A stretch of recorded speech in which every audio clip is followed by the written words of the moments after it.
আমাদের কুমিল্লার মধ্যে খুবই সুন্দর একটি জায়গা হচ্ছে গুমতির পাড়। গুমতির পাড়ে এত সুন্দর একটি সূর্যমুখী ফুলের বাগান।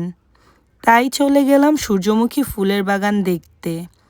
যেহেতু কুমিল্লার মানুষের পছন্দের জায়গা হচ্ছে এই গুমতি নদীর পাড়, আর এই গুমতি নদীর পাড়েই ঘুরতে যায় মানুষ গুমতি নদীর সৌন্দর্য দেখার জন্য। তার সাথে নতুন একটি সৌন্দর্য যোগ হলো গুমতি নদীর পাড়ের এই সূর্যমুখী ফুলের বাগান।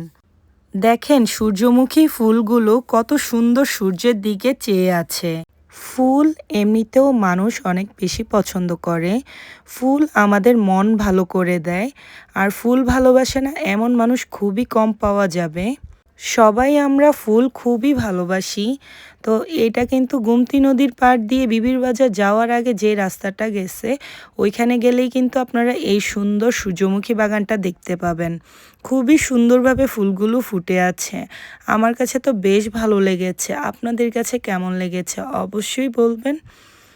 আমাদের হাতের নাগালেই যদি হচ্ছে এত সুন্দর সুন্দর ফুলের বাগান থাকে, তাহলে কি আর দূরে যেতে হয় বলেন তো? গুমতি নদীর পাড় দিয়ে বিবির বাজার যাওয়ার আগে গুমতি নদীর একদম কাছেই রাস্তার সাথে আপনারা এই ফুল বাগানটা দেখতে পাবেন।